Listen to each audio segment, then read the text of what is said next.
This is going to be fairly short because you've heard Dan's introduction a few weeks back, but I do have one thing to say. I am eternally grateful to Dan. I spent 37 and a half years at Purdue, and I may have only spent about 6 months if it hadn't been for Dan. I was running a program and it wasn't doing well, and I called down, and Dan comes up and he says, and you may have to say it correctly, this is how I remembered it: Camilla, you have to learn the difference between the program is not running correctly because you wrote it correctly, or it's running correctly but you wanted it to say something else. Now, he will tell you exactly what he said to me, but I learned that very quickly. The first thing I did before I complained was to really know what that program was supposed to be doing and what was coming up.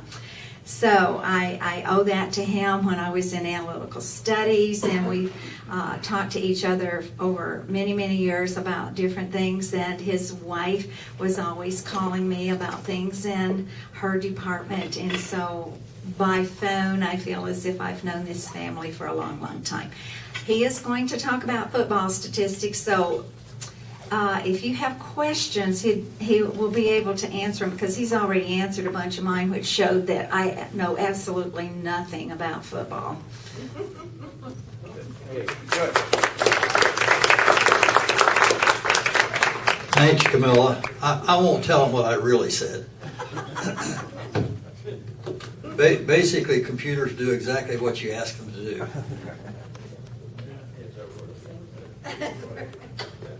If they're working at all. Okay, we've talked about football a little bit. Now we're going to get back in kind of behind the scenes of the Purdue home football games. The last time I talked about a lot about basketball, a little bit about football.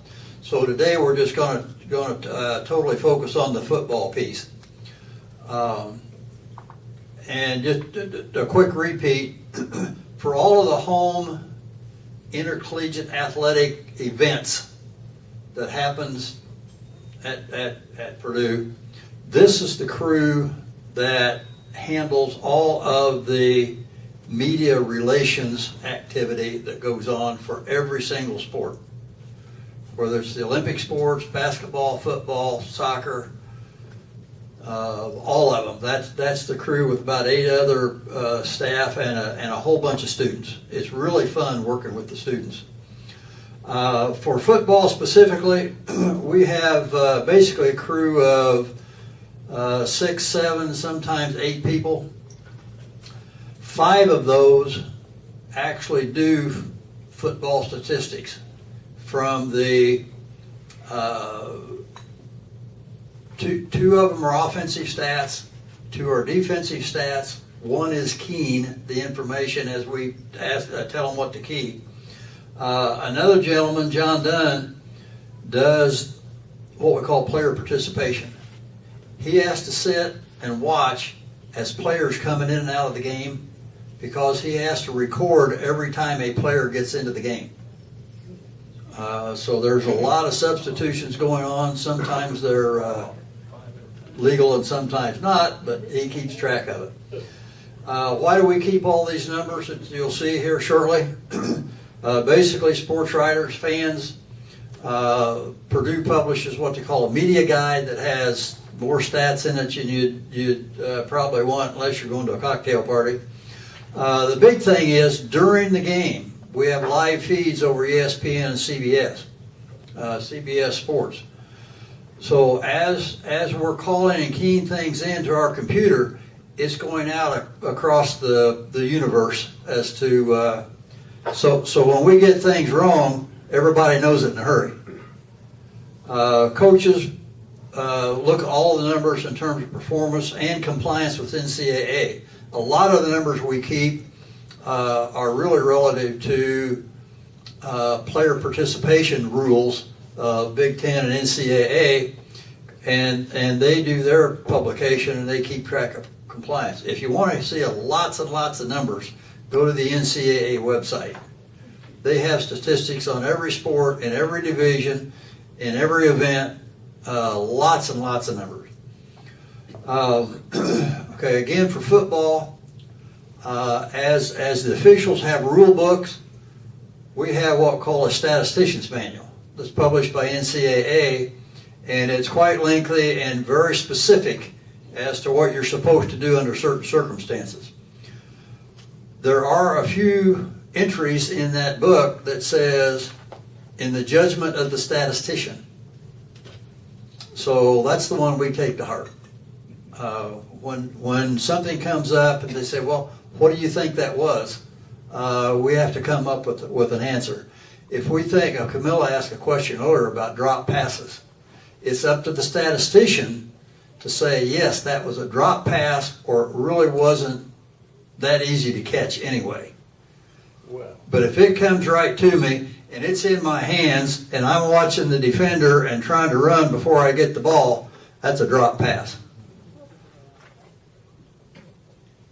Oh, football statistics. Okay, here we go.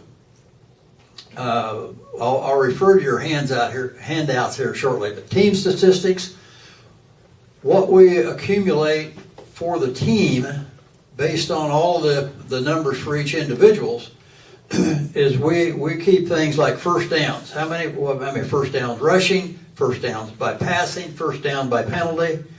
For the rushes, we keep the total number of rushes, total carries, how many yards were gained, how many yards were lost, and then we have a net yards.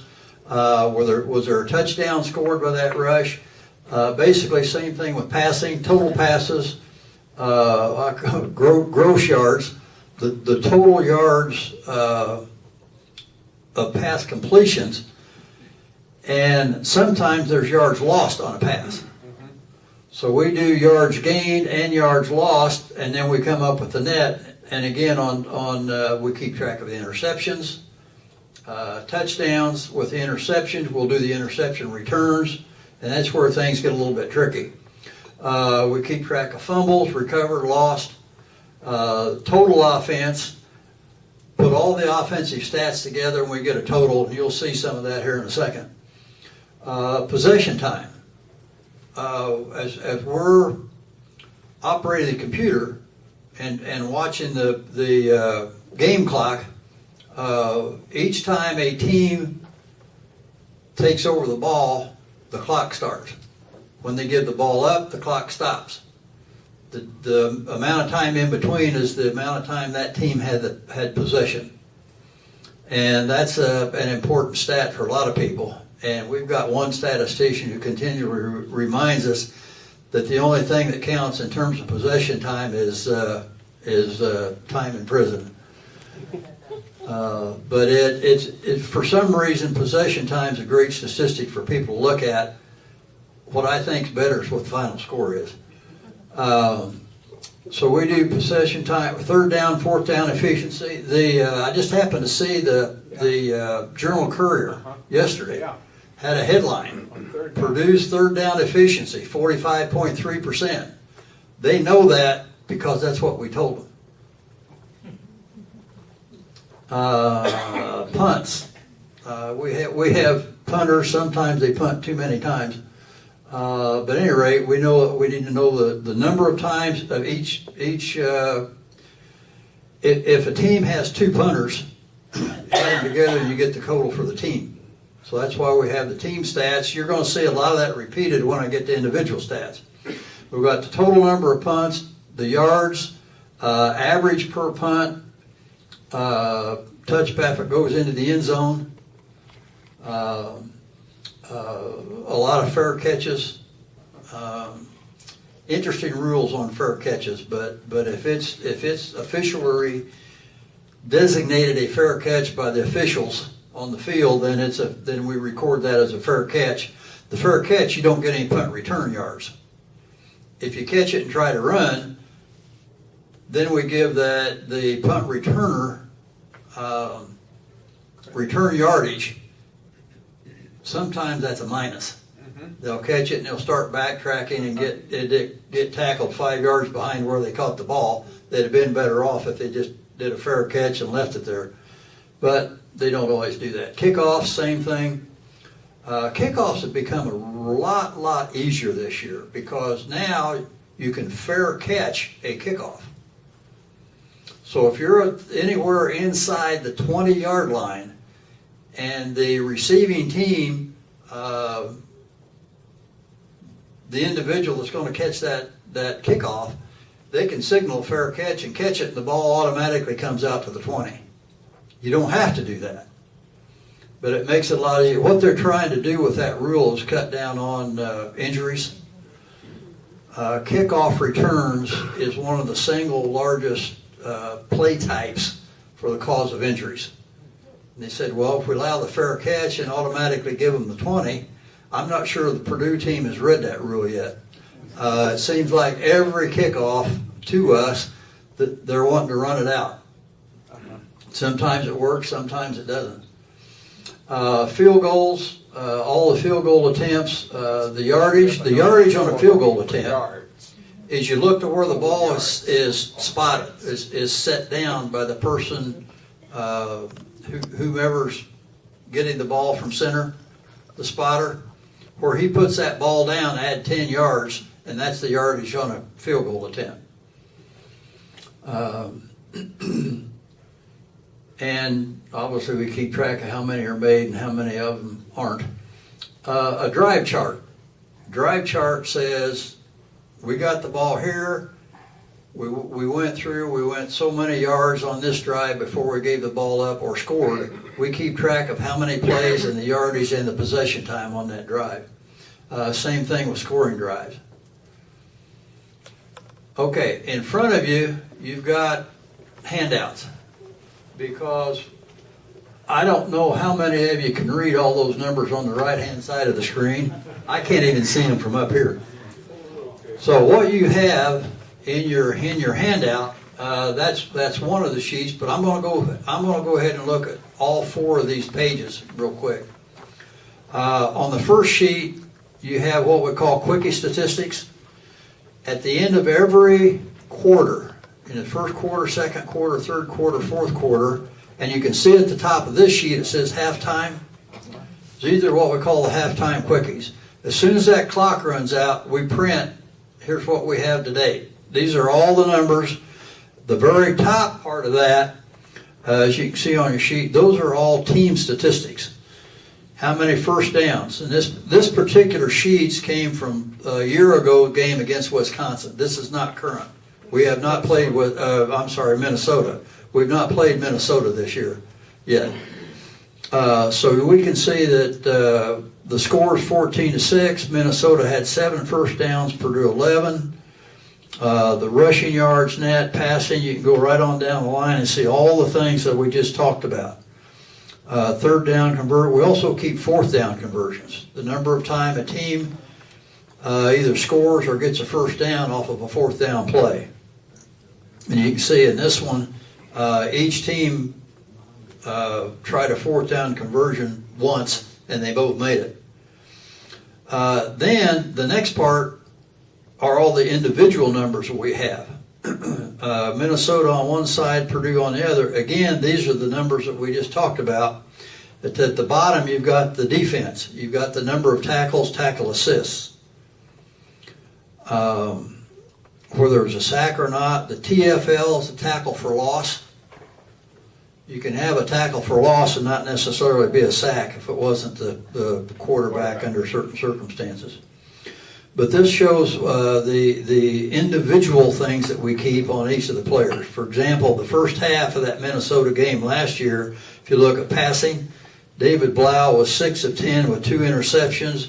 He had a total of 59 yards, 1 touchdown. His longest pass completion was 20 yards, and he was sacked twice. So I'm on the right-hand side. You got Purdue rushing, passing. That was Blau's individual stats for the first half. And then you can see Sindelar also was, he was 5 of 7 for 73 yards. He had a long of 39. If you look at receiving, right below that, you can see Anthony, I never know how to pronounce this guy, Mahungu. French. has a long of 39 yards for receiving. Well, that's Sindelar's 39-yard pass. If these things don't match, we know we've got a mistake someplace. So we do a lot of checking numbers to see if they make sense. So that's basically what we print, the totals of at the end of every quarter, to kind of a status report. The next sheet shows a play-by-play summary. I'm obviously not going to read all these, but this is what the computer records and how it prints out every single play that happens during the game. And I'll show you in a bit how it comes up with all of those. But the very first line, you can see it's a 1st and 10 on the Purdue 48. Sindelar pass complete to Markel Jones, no gain. So we're still at the Purdue 48.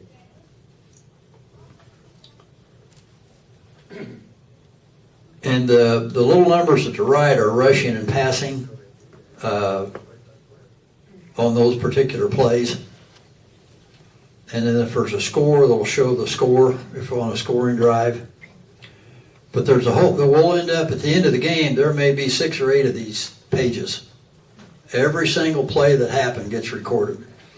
The next sheet is the individual statistics that we talked about earlier.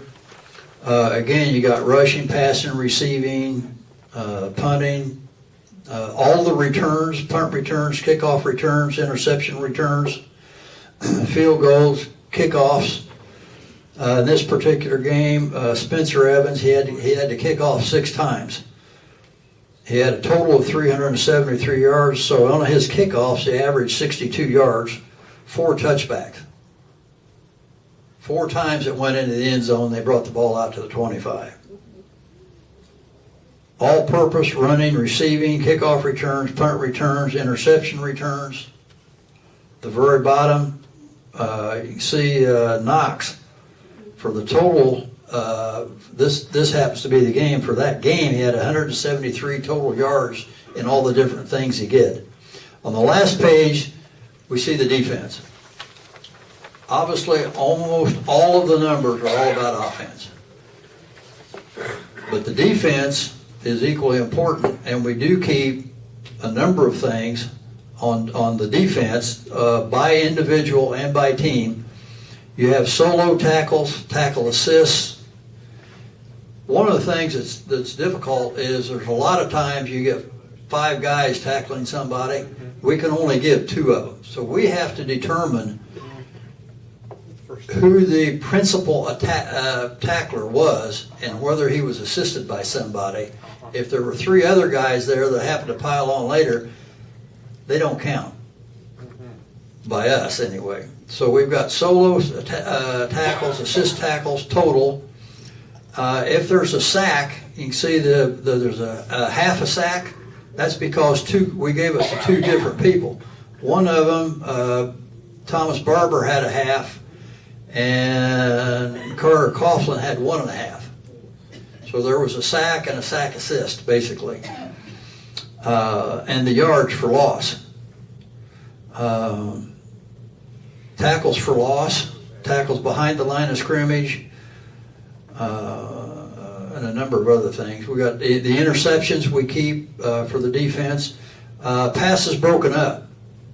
If there's an obvious defender who breaks up a pass that would have been completed otherwise, they get a pass. We have to say, we'll record that. That's our judgment, whether that was actually a pass broken up or if the defender couldn't catch it anyway. Block field goals. There's on the very far right of that sheet says a QBH. That's a quarterback hurry. We have no clue what that is, and we'll never see any numbers in there. From Purdue has never, in the 41 years I've been doing this, recorded that. The reason that's significant is when Purdue played Western Michigan, their athletic director kept asking, why aren't you recording the quarterback hurries? Our response was, because we never have. There is such a thing, and it's in the stat manual, and it's basically strictly a judgment call. And our position is just about every play, somebody's trying to make that quarterback hurry. So we don't officially record those. But that'll give you these handouts. This is part of a packet it'll be twice this size that actually goes to every media person and goes out on the internet for all of the media, the NCAA and the Big Ten to see those numbers for the game. Quick question. Yeah, I don't see penalties anyplace. This is not all of the sheets that are in that packet. We may see those up here shortly. And then okay, go ahead, Bill. And then we'll get to more questions in a minute. You must have some very fast typists to keep up with all this. Well, that's an interesting you should ask. Talk about the fast typist. Is that your job, Nicky? That is not my job. If that was my job, I'd still be trying to figure out the game from about 12 years ago. Obviously, the computer prints all this out based on what gets keyed in. We key in codes, and the computer prints these. Years ago, for all of you who can remember the old mimeograph machine, the mimeograph sheets, these used to be typed by hand. All of the numbers we used to calculate and fill in a form by hand, run them off on the mimeograph, then give those copies to the media people that were still hanging around the press box. It would take sometimes 45 minutes before we were done with the stat pack. Today, the world really gets upset if we don't have all this out in about 2 or 3 minutes. They used to bring the secretaries up from the football office. Yes, To yes. type out stencils. We had the gal from the football office at print. Let me get through these, and then we'll come back to some more questions. Yeah, we talked about individual stats. So some of that I've already covered. There's just more of the handouts that we've already covered. Again, some of the other things we do are scoring drives. How many plays, how many yards, and what was the possession time on that particular score. We also keep track of who started for the game and all of the player participation I mentioned before. Okay, where do all these numbers come from? We've got 2 people doing defense, 2 people, let me start all over. I've had 2 voices. We've got one doing defense, one doing offense. We've got 2 scribes. We've got one person writing down offense, one person writing down the defense. And I'll show you what that means in a second. And then somebody puts it in the computer into something called Stat Crew. If you can see that, that's what we write down. For every offensive play, we know the team with the ball, or the play type, or it's a pass, rush, field goal attempt, kickoff, punt, whatever, who the passer or rusher was, who the receiver was, the ending yard line at the end of that play, what down it was at the end of that play, and yards to go. And then we put in comments for certain things. And we keep track of the time and the quarter. That's all we write down. From that, all of these offensive stats get printed. Everything you see printed comes off of that one line. I do that line, so I know pretty much what's on that one. Defense, we do the same thing. We keep track of what play number it is in the drive, the team. Again, whether it's a rush, pass, or whatever, we got the tackle assist, and again, we keep track of the yard lines and down and distance. Comments, time, quarter. That's what we do for defense. What are some of the challenges we have? Duplicate numbers is a big thing. Every team has 8 players that want to be number 1. In our roster and our stats and in the computer, we've got a 1A, a 1B, a 1C, a 1D, and all we see on the field is a number 1. We've got to figure out, okay, based on the circumstance, who is that player probably? Purdue has a great system. For our duplicates, for the players that are most likely to play, If it's an O, it's somebody on offense. If it's a D, it's somebody on defense. So we have a 1-0, a 1D, we have a 9-0, a 9D. We had a lot of defensive players with single-digit numbers that we follow with a D. So those, and the visiting teams also have those duplicates. So before every game, the sports information director from the visiting team will hand us a sheet of paper that we make about 5 copies of that says, here are our duplicate numbers. So we have to know those. The other challenge, hurry up offenses. These drive us nuts. No longer is one play done till they're down and ready to get to the next play. We still have to put all this information in based on what the officials do. Spotting the ball. We have to wait till the official spots a ball at a certain place to know where it is. Laterals, we have several of them. We have to know who had the ball at which time if there's 3 different laterals and one what yard line. Interceptions, where was it intercepted? Blocked field goals, who did it? You got 8 sets of hands up, but we got to figure out which one actually hit the ball.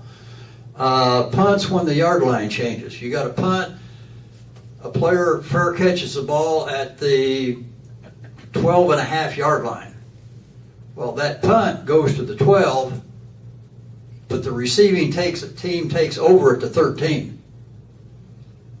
So everything happens on an even yard line. Even if the official marks it in between, we either go forward or backward. Referees, sometimes it's interesting keeping up with their penalties and where they mark things on hash mark.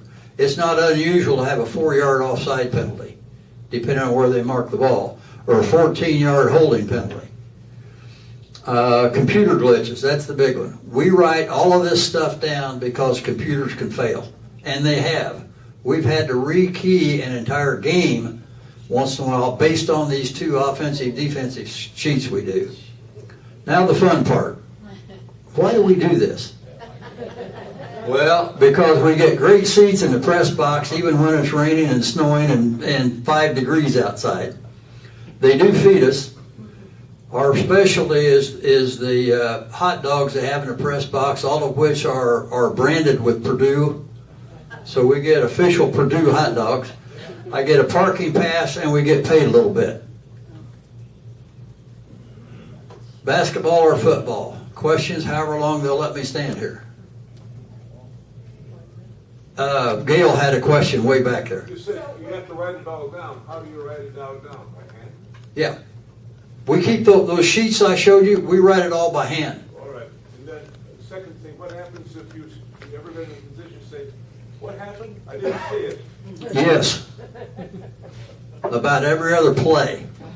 He asked what happens if we don't see what's going on. We also have, we're in a good position this year, we have our own TV where all of the replays, we get to see the replays.